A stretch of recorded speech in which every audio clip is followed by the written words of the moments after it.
The grand feast was ready. King Edwin had invited the entire village to celebrate the harvest, but when the doors opened, only a few people entered. The rest stood outside, hesitant. "They are too poor to bring gifts," a noble sneered. The king frowned. Then, he stood and walked outside.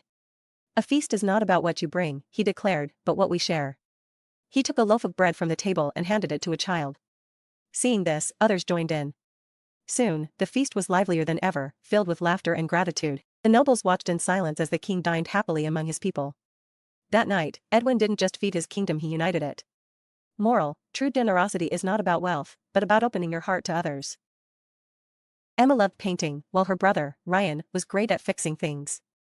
One day, Emma decided to enter an art competition, but just before submission, she tripped, spilling paint all over her canvas. She sat there, heartbroken. "It's ruined," she whispered. Ryan saw her tears and got an idea. He grabbed wooden pieces from his toolbox and built a frame around the canvas, turning the mess into a masterpiece. "Abstract art," he grinned.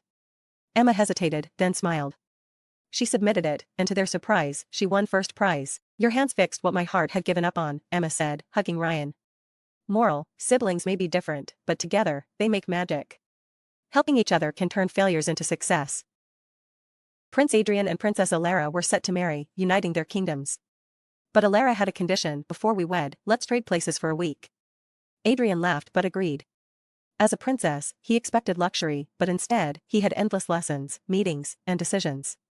Meanwhile, Alara, dressed as a prince, trained with soldiers, and rode through the villages.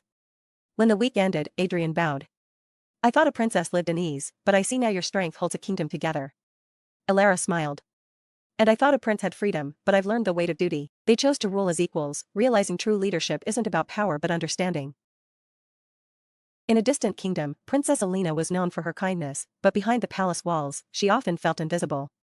One rainy evening, she found a small, shivering puppy by the castle gates.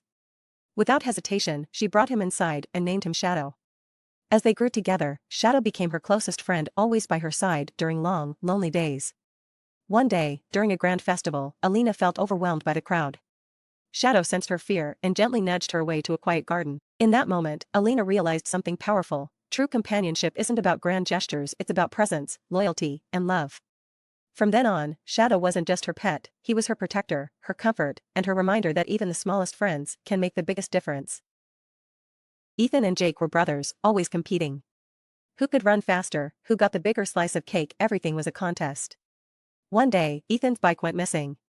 He searched everywhere, but couldn't find it. Frustrated, he accused Jake. "I didn't take it," Jake said, hurt. Days later, their dad found the bike left at the park. Ethan felt ashamed.